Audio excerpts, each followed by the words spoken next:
Hi everybody. Like I said, my name's Jeff. And today I want to talk to you about how to make the impossible possible. So we're going to spend a lot of time in the Sierras, but maybe also think about this talk like you would your Netflix algorithm. So like if you liked Monster High, you're going to love K-pop Demon Hunters, same kind of thing. So if you like Yosemite, Sequoia National Park, places in the Sierras, I hope that you're going to love at least one of the other rare dark sky phenomena that I'm going to talk about. One sec. There we go. Okay.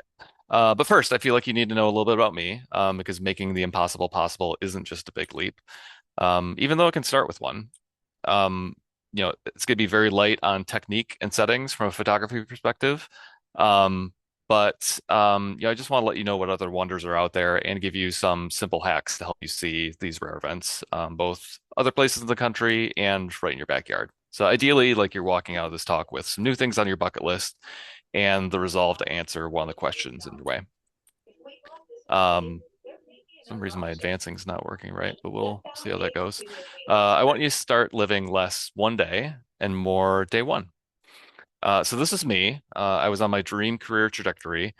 I was at an agency that everybody wanted to work at. I was leading a team of 20 people that I genuinely enjoyed working with. And I was starting to get attention from the C-suite, but you probably guessed it. I wasn't happy. There were just too many days where I dreaded coming to work. I felt pressured to make decisions for the company that weren't really in line with my values. So something needed to change. But luckily, I had somebody to show me the way. So one day, my top performer, she called this impromptu meeting with me, and gave me a whole 30-minute presentation about how she was quitting.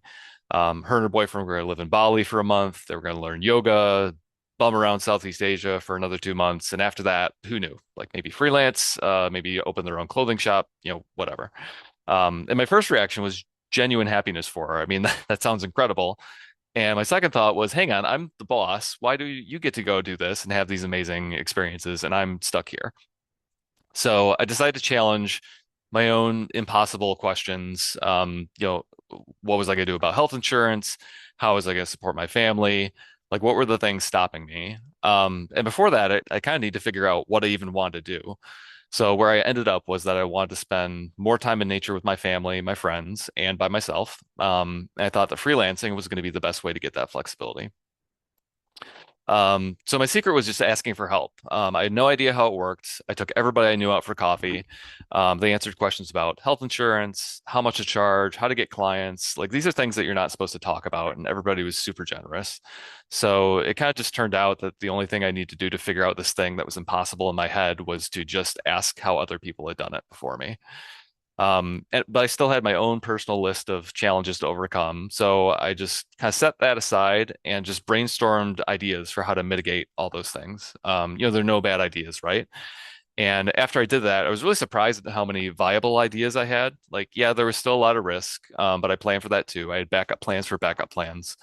Having no leads, Obamacare getting repealed, running out of money, all those kinds of things. So then I took the big leap. And my last day gainfully employed, the chief innovation officer called me into his office and basically said, what do we need to do to keep you? And my answer was that my mind was made up, but in my head, I was really questioning my own sanity. Like, was this the right move?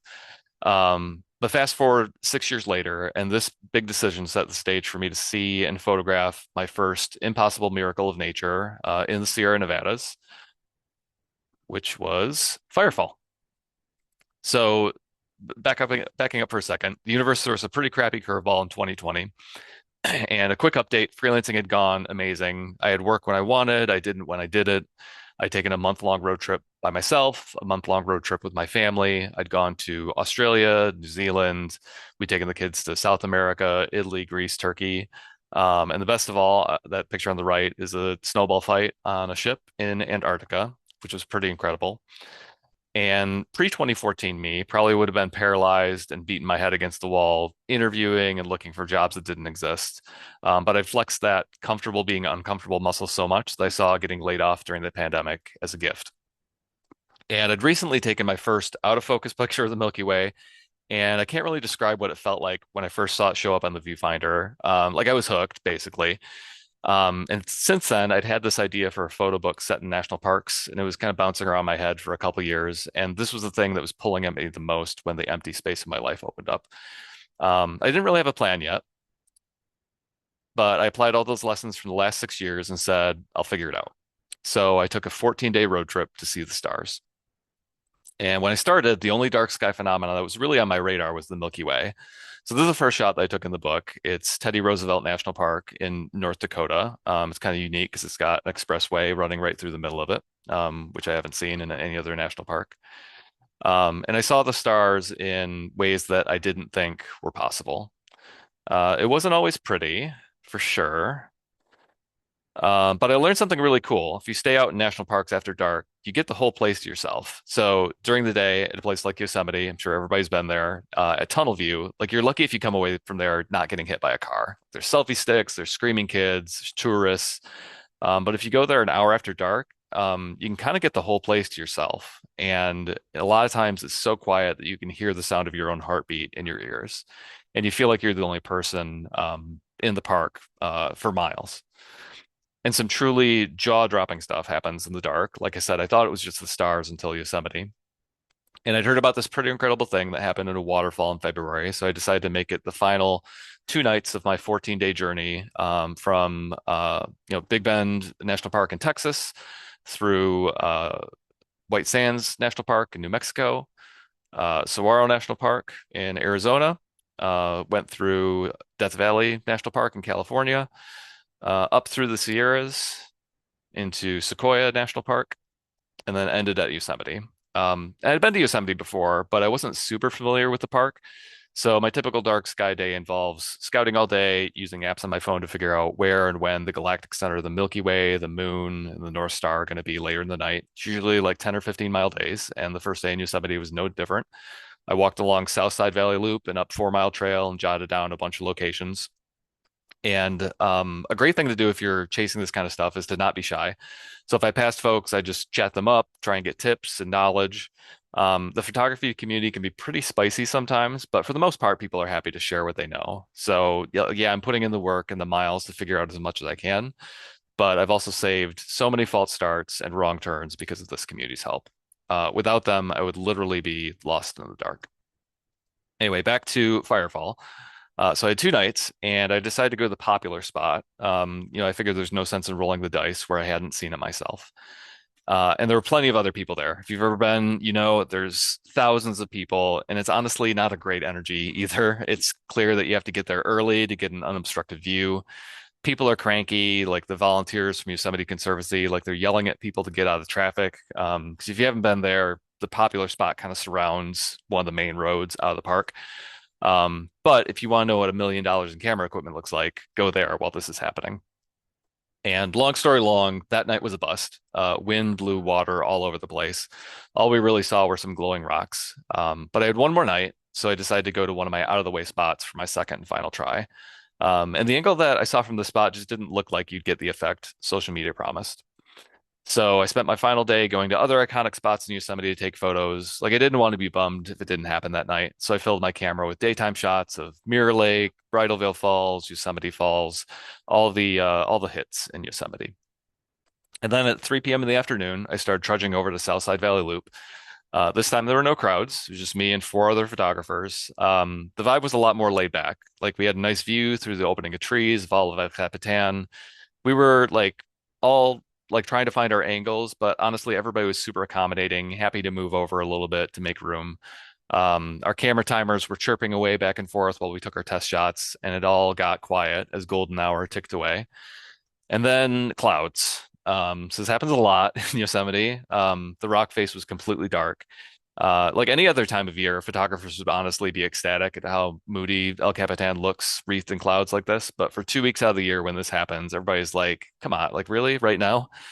Nobody was saying anything, but the silence kind of said what we were all thinking. It's probably not happening tonight either. But we were wrong. So 10 minutes before sunset, right when the really juicy orange lava part is supposed to happen, the clouds broke and it went from nothing to everything all at once. It was like the waterfall was made of gas and somebody had thrown in a match. All 2,000 feet of Horsetail Fall was glowing. The thousands of people who came to see it started cheering, like the Beatles just took the stage. It's about as close to real life magic as you can get. Let's see if hopefully my video works here so you can see a time lapse of it from this year. Yeah, but imagine what I missed if I waited until retirement to see this. Like, it's easy for me to sit here and say everybody should quit their job, put the burden on their family, forget their responsibility. But like, I still work a 9 to 5 job. I've got kids. I've got a wife. I'm at a big advantage because she is really supportive and says yes to a lot of my crazy ideas. But that's a whole other talk. The only thing I really did was stop waiting and make everything work. So I work remote during the day and traipse around at night. Like, I've taken status calls from tunnel view in the morning and made everybody jealous. I sold my family on these things. They come with me. I just looked at the things blocking me and said, how can I overcome it? Like, do I miss birthdays sometimes? Yes. Do I feel guilty when my wife has a deal with a crisis back home on her own? Absolutely. Um, but it kind of just comes with the territory. So if you want to go see it, how do you increase your chances? I lead guided trips there, and after 5 years of doing these trips, you can see it light up in the second half of February, usually like one out of every 3 nights. I have had a trip or two that we've gotten unlucky all 3 nights. I've had a trip that's gotten all lucky on all three. Like, give yourself at least three to give yourself the best shot at it. If you care about your photo, you're going to want to get there a few hours before. Otherwise, it's going to be kind of tricky to get a 100% clear shot. Otherwise, like, get there like an hour and a half early, and then you can watch the light change and you don't have to worry about missing it. El Cap has like thousands of feet of exposure. So the sun can actually be down, but the mountain is still tall enough to catch the light. So keep watching even after sunset. Like, it's pretty common for the clouds to ruin the night. And then when everybody else is packing up at sunset and not paying attention, it'll come out. And then last, like, you only need one break in the clouds to see it. That's exactly what happened my first year. So even if you think the weather's terrible, like, don't waste the opportunity to go see something that's really special. I've been to Firefall for 20 nights to try and see it. Like I said, one out of every 3 times it usually lights up. So there's a lot of failure kind of baked into this. But thankfully, I learned how to deal with failure by the time I decided to get serious about chasing the Northern Lights. I spent 2 years trying to catch the darn things with no luck. They were the last main hurdle I had to jump before I felt like I had a photography book about dark skies. I just didn't think it would be complete without it. And because the book was set in public lands, I needed to find places within driving distance of Chicago, which is where I live. There's not a lot of national parks around Chicago, so I had to go relatively far. Plus, I wanted to have a whole chapter. So I wanted those iconic locations like Apostle Islands, Pictured Rocks, Sleeping Bear Dunes, that kind of thing. And I had to learn a lot of hard lessons along the way. So I stayed up all night watching for coronal mass ejection to hit one time. And at 4 a.m., the consensus among this Aurora Chasers group that I was part of was that even if it did hit, it's probably not going to get going until after sunrise. So I left and I slept in a Walmart parking lot. And when I woke up, the entire wall of the group was filled with like pillars of red, green, and purple just before sunrise. I got burned by the aurora surging, but during daytime. I got burned by clouds covering everywhere within driving distance, by big bursts from the sun completely missing Earth. Positive BZ if you're chasing aurora, like, the BZ is very important. Got burned by that. I got burned by not going far enough north. Like, I failed for 2 years straight. But I'm a very stubborn photographer, so I booked a one-way trip to Alaska. I told myself I wouldn't leave until I saw them. Convinced this friend to come with me, who's just as nutty as I am, and he and I drove up to the southern Denali viewpoint that overlooked Troublesome Creek. Already our luck was pretty great. It was completely clear. You could see Denali, the tallest tallest mountain in North America, which isn't guaranteed. It's covered up pretty often. Darkness fell, got quite a bit colder, and we were snapping our test shots, and we were like, "Is this it? Is it out? Is this just air glow?" Like, neither of us had seen it before, so we weren't sure. We hiked up to a different viewpoint to try and get a clearer view of the northern sky. And by the time we got there, the lights were out. It was like this ethereal green rainbow that stretched across the whole sky, and it ended in Denali.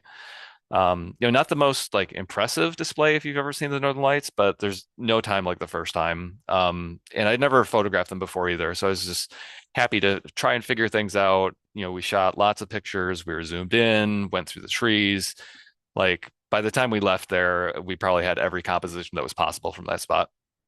But after 3 hours, we kind of both came to the same conclusion at the same time, and we agreed to switch it up and go to a different place. So I was packing up my gear and I wasn't looking when my friend started going nuts. He was like, "No, no, like we're not leaving. Come over here. Come look at this."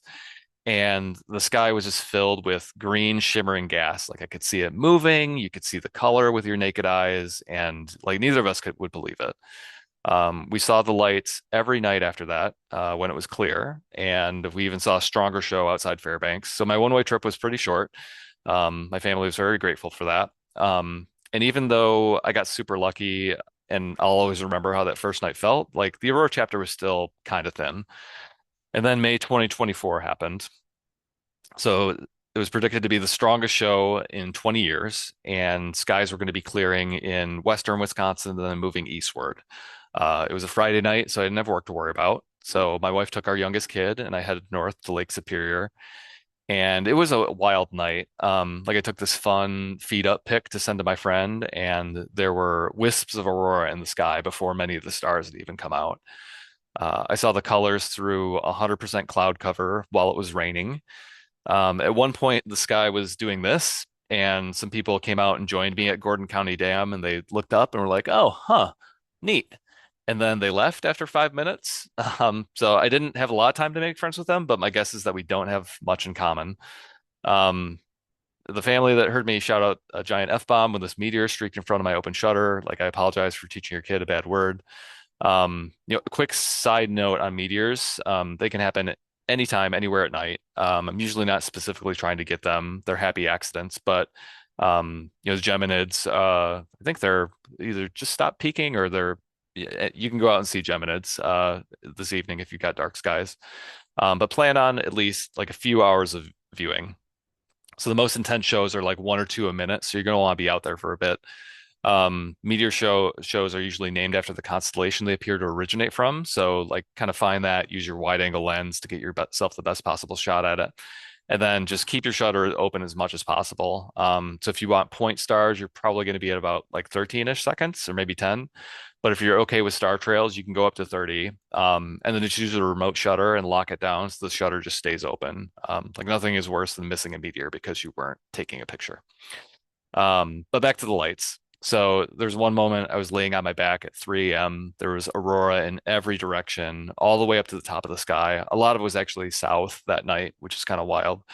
And it started doing this pulsing thing. So I don't know if there are any Star Wars Rebels fans in the Zoom, but it looks like the Purgles when they are about to jump into hyperspace. Like it just looks like electricity is running up the aurora and the pillars every few seconds. At one point, I'd literally been shooting for 7 or 8 hours, and I decided to give my camera a rest and just enjoy it with my eyes. I figured if I didn't have it by then, I wouldn't. And then I turned around and this was going on. I was like, okay, fine, for F's sake. Um, my favorite shot from the book also came from this night. It's not the most dramatic, but it's the most special. It's probably because I was bleary-eyed and delirious from staying up all night. But here you can see the sunrise coming up and filling the sky, and you can also see the aurora, which after 2 years of being taught hard lessons about how fragile it is, like it just blows my mind. I was by myself. The waves of Lake Superior were crashing on the Apostle Islands beach, and it was just like the universe had this one last gift for me. And it's honestly my favorite part. Like I said before, you have the whole place to yourself. You feel like you're on another planet, and you're the only one that's watching like a literal miracle. Like these things are the reason the word impossible exists. So if you want to see the Northern Lights, how do you increase your chances? Northern California is kind of tough. Like it has to be pretty strong for you to be able to see it. But you want to give yourself at least 4 hours if you're planning going out viewing wherever you are, even if it's a super strong show. Like the lights surge and ebb and flow. They change. The CMEs arrive late. Like just give yourself the space to be patient. And when you're checking dark sky maps, like, yeah, the darker the better. But if you're limited on how dark your skies can get, if you plan to find a place that darkens to the north, you can be standing in somewhat bright skies on the Bortle scale and still see them. So, for example, if you're on north edge of town and there's no light pollution as you look north, you should be okay. That's happened in Chicago, actually, like the most recent one that was in November. I saw pictures with the Chicago skyline in it from Chicago because they were looking out over the lake where there's no light pollution. And then last Sometimes with aurora, if it's cloudy, it's not even worth going out. But my general rule is I need to have like two or three things: the potential for a really strong show, clear skies, and the ability to take work off the next day or for it to be a weekend. So give me two out of the three, and I'll probably head out. For example, if it's going to be a banger of a show and it's going to be clear, I will power through work on no sleep. But if it's only one of those things, I'll probably sit it out. Um, yeah, but yeah. So if you thought aurora and capturing them sounds challenging, I find eclipses to be even tougher for a whole host of reasons. The constraints on location are even narrower. If you live in the US, you need a passport to even have a chance at seeing one for decades. The conditions are the most extreme swings, like you're literally photographing the brightest object possible, and in an instant, you have to completely reconfigure for nighttime photography. They only last a couple minutes. If you want a diamond ring shot, like you've got a few seconds. Nature photography is not really a high pressure sport, but this is about as close as it gets. But the four eclipses I've seen have probably been my favorite memories, and it's mostly because of who I saw them with.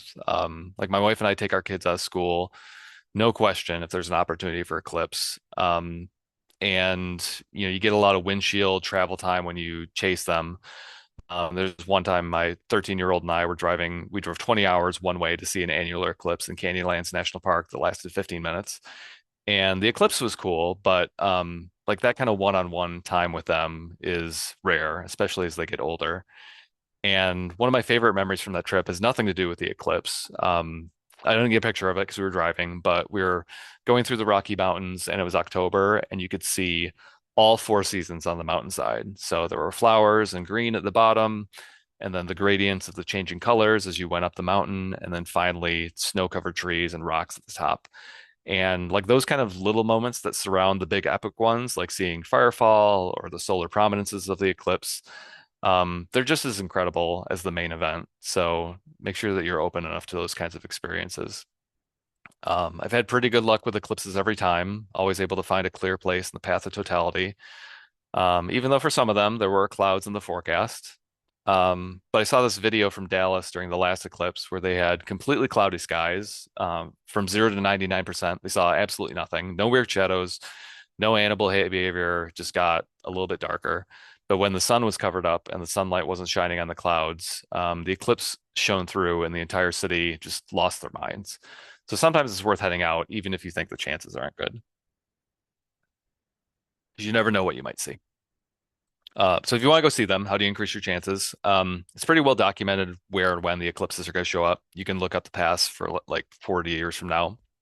But what you may not realize is traffic is an absolute nightmare. So plan ahead, book a place to stay in the path of totality at least a year in advance. You not only need protective wear for your eyes, but also for your lens. You're going to be pointing your sensor at the equivalent of thousands of nuclear explosions for hours, so it can get fried. Get a solar filter, but remember when totality occurs, you need to take it off and change all your settings for astrophotography. And you're going to want a fairly long lens so that you can get the detail of the corona and any solar prominences. Like bring 400 millimeters at least and consider a 2x extender to get to 800 millimeters of focal length. And then last, like the Dallas story, you can see totality through the clouds. So like, yeah, you want to think about being flexible enough to pivot to different locations if it's really, really bad. But if it's partly cloudy or even in like 100% light clouds, the sun, can shine through it when it's covered up. So you probably still have a good chance of seeing it. So some of the things like eclipses, they're hard to see because they only happen once in a lifetime, and if you miss it, you're out of luck. But some are tough to see because they're so popular, there literally isn't enough parking. There's one week in June where one species of firefly has their mating ritual in the Smoky Mountains, and it's a display so insane that over 20,000 people apply for the permit to see it. But only 100 vehicles are allowed in per night. Some people try for years to get in, but never do. There are a couple secret tricks that I'm going to share with you. Not necessarily easy, but so the phenomena takes place around a campground that was turned over to the Park Service, I think in the 50s. And if you book a spot there, you're allowed into the campsite. But that's still like getting a pass to a Taylor Swift concert. So once when I tried to book it, I was hitting refresh on my phone over and over before 9 a.m. just to make sure I was on top of it. And the time it took me to see it come available and press the site number, it had been taken. But remember, I'm very stubborn. So the other kind of secret way is to just walk in. So if you don't have a car, like you can do the 7 mile hike one way, which 7 miles is not impossible, but that means that you got to hike back out in pitch darkness in black bear country. So it's not necessarily for the faint of heart. But here's where asking for help paid dividends again. First year there, I chatted up these three middle school science teachers while I was there, and they offered me a ride home. So what's the big deal? Like, why is this on everyone's bucket list? Uh, I've yet to meet someone who didn't grow up chasing lightning bugs. Like they are as reliable a signal of summer as anyone else, anything else out there. Kids love catching them and watching them wink on and off. Adults are filled with nostalgia, watching younger generations partake in the ritual.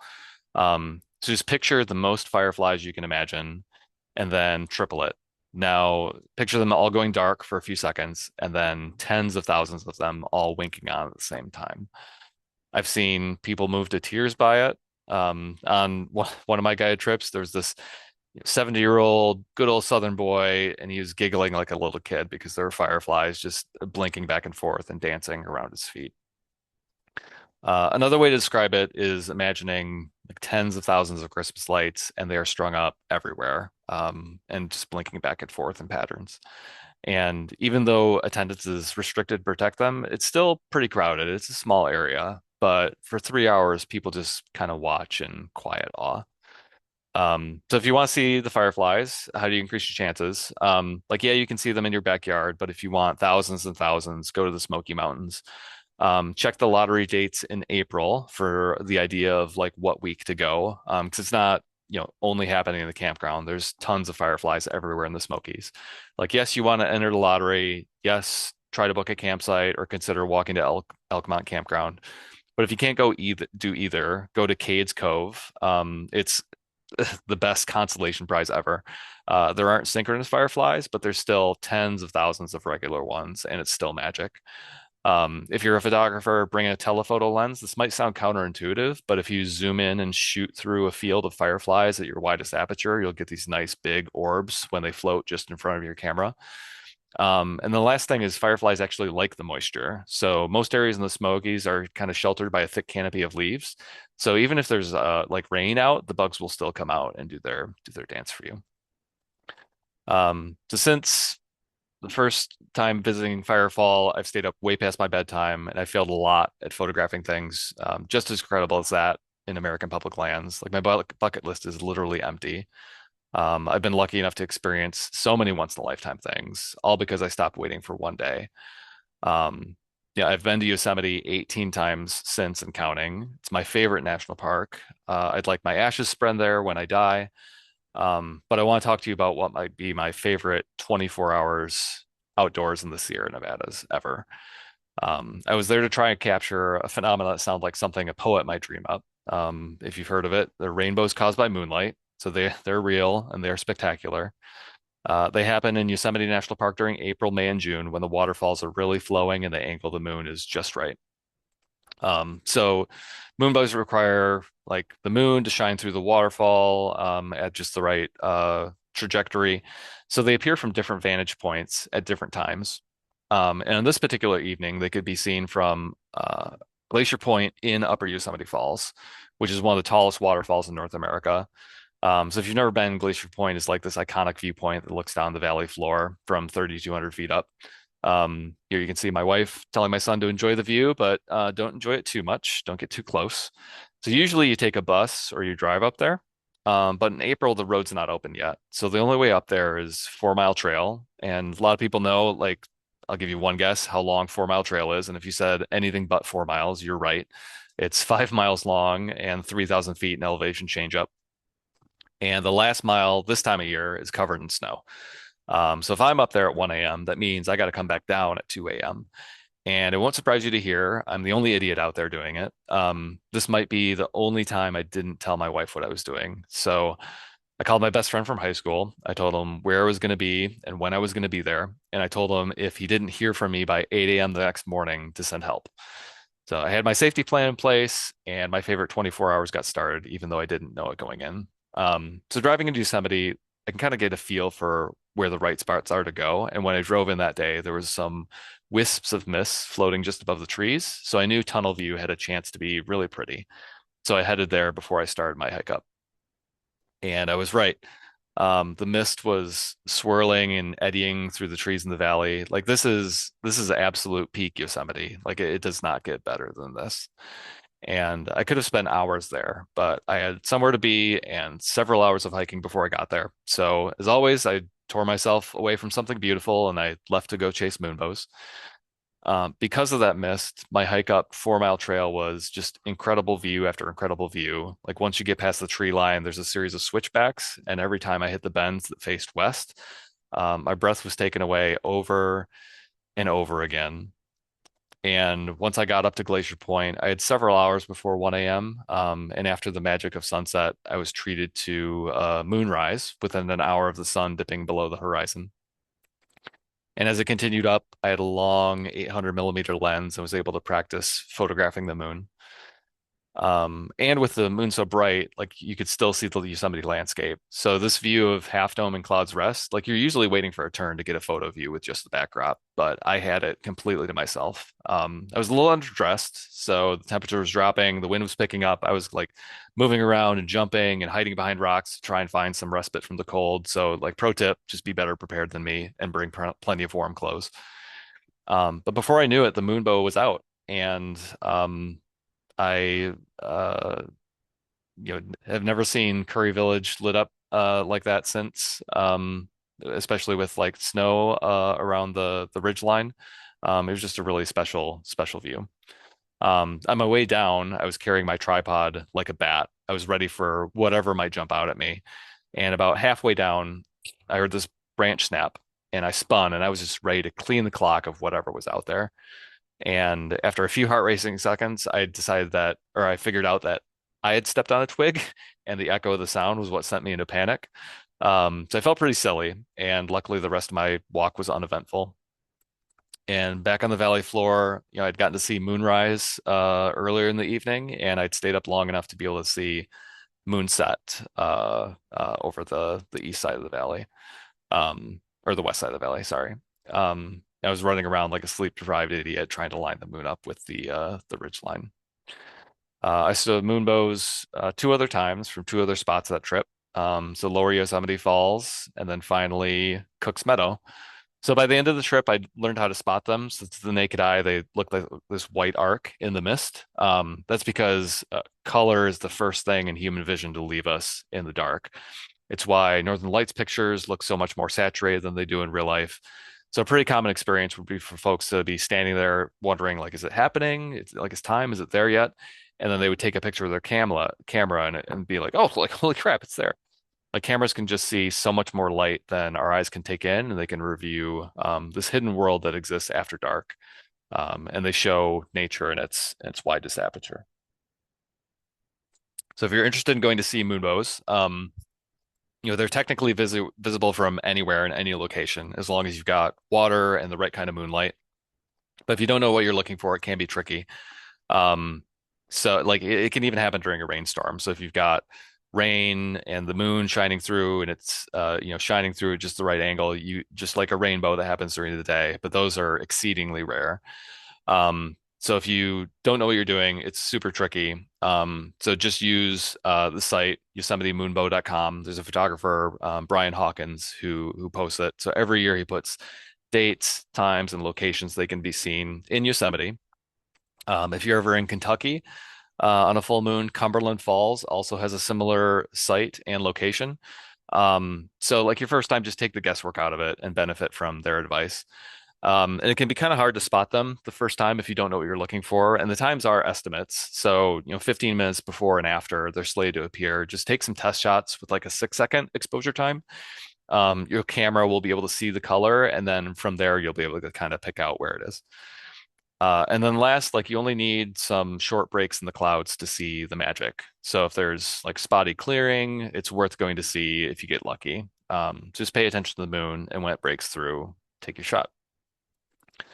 So like I said, when I walk out of the end of this talk today, like I want to ask you, like, what's the thing that you've been putting off that you're going to start? What's a small step that you can take to get ready for the big leap and stop waiting?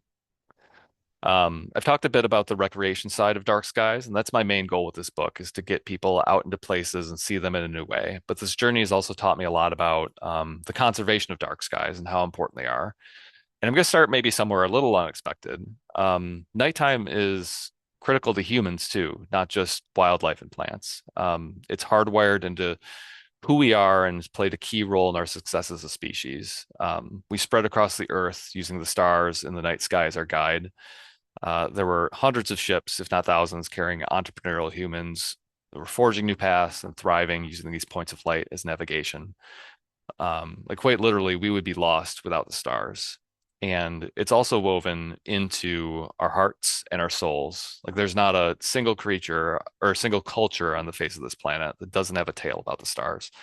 The moon has basically been elevated to godlike status in the stories we've told ourselves over and over for centuries. Dark skies are how we formed bonds when we came back to the safety of the village after a day of hunting and foraging. It was the inspiration for our myth making. Like it's as much a part of our DNA as anything else. And if we lose our connection to these stories, like who are we going to be? If we lose the things that thrive in the dark, how much is the vibrance of the rest of the natural world going to be dimmed? It's almost impossible to find a natural rhythm more universal than day and night. It's not just, the nocturnal animals like owls and bats that rely on the darkness to hunt and forage. Daytime animals, circadian rhythms, they also need the darkness to recover and evade predators. Many birds and insects also rely on the stars to navigate their migration routes. Insects are affected too. They propagate throughout these places and they can be disrupted by light pollution. Anybody who's seen like a frantic swarm of insects around a porch light can confirm that this happens. So for many species, darkness is quite literally a matter of life and death. Yeah, I really appreciate Sierra Nevada Alliance and Annika and Shannon and Emily for inviting me here for today and for all of you for showing up. Um, one final thing that I want to say is that organizations like Sierra Nevada Alliance are incredibly important. The fight to protect our country's most beautiful places has been happening for over a century. It's going to happen for a century more. We need everyone, and that's why I'm grateful that organizations like Sierra Nevada Alliance exist. So, my book, Dark Skies, it's my love letter to the places that we all love and enjoy. And I'm going to be donating 20% of all the profits from all the books sold directly to Sierra Nevada Alliance. So if you liked the photos and stories I've shared, Yosemite, the Sierras, they take up a significant portion of the book, but it's filled with all the other stuff like the fireflies and the eclipses and the northern lights and all the other dark sky phenomena. So yeah, thank you again. I really appreciate all of you having me. And I'd be happy to take questions. I haven't been paying attention to the chat, but photography, how to see the stuff, lifestyle design, like anything's fair game.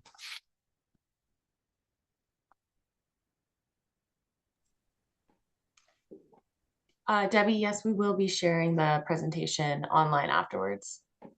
We'll add it to our website, I believe, so you should be able to share it that way if you wanted to share it with anybody. All right. Thank you so much, Jeff. That was really beautiful and insightful. And I actually didn't go through the slides beforehand, so that was really, really cool to be seeing it all new.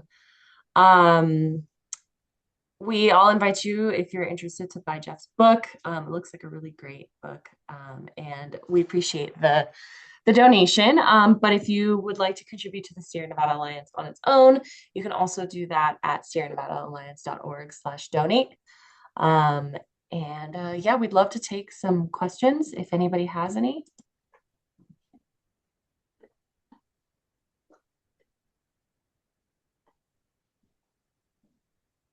I do feel like that was really thorough. I didn't really have any questions to ask, but I guess I am curious, personally, if you, Jeff, if you had a lot of photography experience before kind of going on this journey. I don't know if you said that or not, but Yeah, here, I'll stop sharing so maybe it's easier to have a conversation. Yeah, I mean, I'd always been interested in photography. I'd always had like a nice camera, I guess you could call it, like a DSLR since college, but I never was quite able to get the pictures to turn out how it felt to be there. I'd get back and I would just always be disappointed. It's like, oh, that's like it looks nice, but it doesn't really capture the feeling. And then when I took that trip to Antarctica, I was like, okay, I'm probably only going to go once, so I want to kind of get it right. So I watched a whole bunch of videos about how to shoot in the snow and the ice. I sold my like three budget lenses and bought like a nicer one, so upgrade my gear a little bit. And they also had like a photography guide that came along with the trip that was helpful. And I remember like coming back from the boat, editing my pictures, so we had plenty of time, and remember thinking like, oh, it feels like how I remember it. And then that's just how I learned more about astrophotography, because there's so much that you can learn, like almost too much, right? So I focused on like one specific thing at a time. So like, how do I photograph the Milky Way? How do I photograph an eclipse? How do I photograph the moon? Like just going out for one thing and then focusing on one tiny thing to learn. And that just made it a whole lot easier. And then after learning five or six of those things, you start to pick up like the similarities, like, oh, this is what aperture does and this is what shutter speed does. So I mostly learn by just doing, and yeah, like making it bite-sized. There's still a lot that I don't know. Like if you ask me to photograph a wedding or photograph like a bowl of cereal for a company, like you would not be happy. You would fire me. Ask for your money back probably. So, Always room to improve. We have a question from Brenda. What's your next project? hmm. Hopefully something that allows me to sleep. Like photographers already don't get very much sleep because it's like, oh, sunrise and sunset, got to get both. And then for some reason I picked things that happen at night, so I've got to stay up all night too. But yeah, I'm not 100% sure. I would probably want to do like this book is similar to this talk, like more like about the experience and the stories, and it's there's not a lot of words in it. It's like it's very photo heavy. But I think it would be good to do a book that's more about like the technique and like some of the tips and the practicalities of like how to, you want the Milky Way rising straight above like a straight highway. Like how do you find that place? How do you look up the time? What settings should you use? All those kinds of things. Because that's been the like probably the thing that I've enjoyed the most, like with doing the guided trips is like these are all bucket list things and helping people see them for themselves. Like I've had people on my trips that they're haven't picked up their camera because it's so intimidating. Like they got it as a gift for like a wedding and it's just been collecting dust. And then helping them go from like 0 to 1, like that's really, really rewarding. So something along those lines would be great. Um, that's kind of the thing that's like gnawing at the back of my head. And usually I try and listen to that voice as much as I can. Makes sense. I was actually going to ask if you were going to do something like that. That sounds like it would be really helpful for a lot of people. Yeah. Um, do we have any other questions? Doesn't look like it. I mean, I can share. So I feel like the question that I feel like I get a lot is Mhm. like what kind of camera you shoot on. Mhm. Um, which I will say, but I'll also say like I'm pretty anti-gear. Like you can, if people are thinking about getting into photography or they're worried that their photography is not good enough because of the type of the camera that they have, um, I would say like you can take a powerful picture with anything. Like if you went back to World War I and handed a photographer like just your phone, they would lose their mind because they're like, "What? You can see it after you take it? Like I don't have to mortgage my house to develop all these pictures." Um, so yeah, don't let gear get in the way or like budget. So yeah, like use your phone. iPhones are great at nighttime photography. Like I'm an Android user, so I'm always jealous of seeing like people's iPhone pics of the northern lights and those kinds of things. Um, so yeah, just start with the one that you're comfortable with. Don't feel like you have to learn everything all at once. Um, and yeah, just when you get out there, try and enjoy the moment. All that said, right now I've got a Canon. Like I've been using a Canon for a long time. I think like Sony, Nikon, Fuji, like they're all great. It's just like a matter of what you're comfortable with. Like when you get into dark skies photography specifically, like knowing your settings and knowing like where the things are, it is kind of helpful because there's not a lot of light. You don't want to be turning on your headlamp all the time. So like knowing how to navigate your camera without looking at it is kind of helpful. So yeah, I've had like some version of Canon for 20 or 25 years at this point. Like I just most comfortable with the settings. But like I said, any brand is going to be fine. So I've got a Canon R6, and then I've got like all the usual suspects, like a wide angle lens, a lens that handles like the middle range and is more flexible, and then like a telephoto lens too. And in general, like for astrophotography, like you probably want something kind of fast, like f2.8. Not to say that you can't shoot good dark sky photography with like a fat or a um, an aperture that doesn't go down that low or doesn't go as far open. But the lower you can get, the better. But that's also an area where you can start to spend a lot of money. Like if you want a f1.8 lens, like that's a car basically. So um, you don't have to go all the way to the luxury end, but yes, like f4 or lower is usually where you want to be. Makes sense. Yeah. Cool. Yeah, that was really helpful. We had a comment that was they really appreciated that you mentioned your like kind of glitches and mishaps and how to, you know, put it into reality and perspective, I think is Oh really yeah, cool. so So yeah, so many things go wrong.